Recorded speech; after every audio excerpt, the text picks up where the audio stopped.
They sail the high seas on the most luxurious ships afloat, the chefs of galley wars. On board these mega yachts, they cater to the desires and demands of their wealthy and often famous guests. Now, some of the most renowned chefs afloat are prepping to face off in some of the most exotic destinations around the world in the ultimate foodie competition. Meet a few of our galley warriors. I've been working on super yachts for probably close to 5, ranging on boats from 30 metres to 70 metres, sole chef, sous chef. Hi, my name's Nick Taylor. I'm a chef and I work on a super yacht. I work on a boat here in Antibes. We're based in Antibes all year round, and in the summer we cruise around the Mediterranean. My name is Anthony Bantoft from North Queensland, Australia. Currently a private chef in the super yacht industry, working for the world's rich and famous, based in Florida, Palm Beach, working privately and travel with the boss privately. Wherever the boss goes, I travel to. Very much depends on the vessel. I mean, I've never worked on anything over 70 metre, but you get boats which are going up to 100, 150. I think the newest is 180 metres. You know, it's bigger than a lot of cruise ships. And I imagine our galleys are phenomenal, kitted out like beyond belief. The smaller boat, obviously the smaller galley. I've worked on small boats where you've literally got one stove top and a very domestic oven and one little fridge, and you've got to just try and make do with what you've got. That's one of the challenges. It can be quite small, confined, very small fridges, usually one oven. Sometimes you don't have much surface area to work on. It's quite challenging because your guests expect restaurant standard food, and you're working out of a kitchen which is not too dissimilar from the kitchen in a normal 3-bedroom house. They tell you what they want, when they want it, and how they want it, and basically within a minute's notice.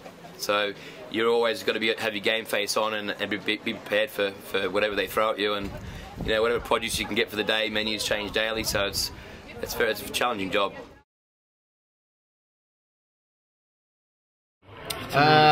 Okay, well, on my very first boat I worked on,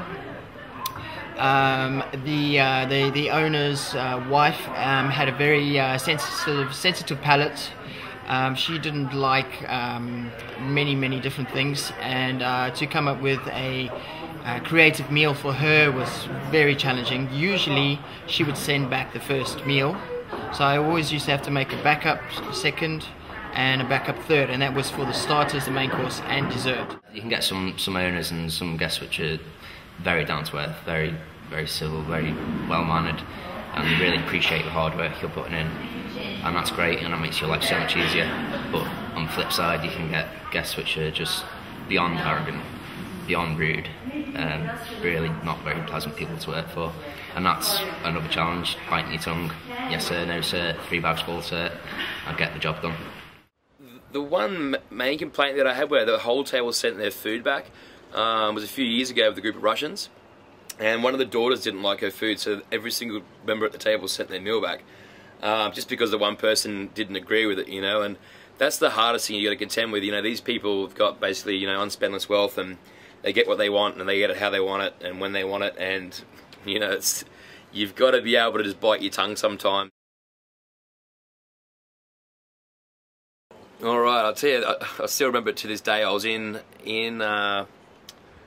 Grenada, actually, in the Caribbean, and a boss of mine said that he'd like to eat some goat.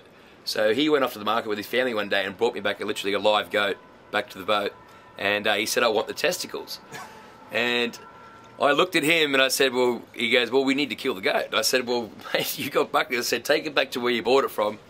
I said, get the guy, because this thing had a collar, like it was obviously someone's pet that he's seen walking down the side of the street, you know, being in the Caribbean. You see some pretty strange things down there when it comes to animals and chickens and goats and stuff like that. So he actually took it back. He brought it in a taxi van, and the taxi van waited, and he put the goat back in the taxi van and took it to where he bought it from.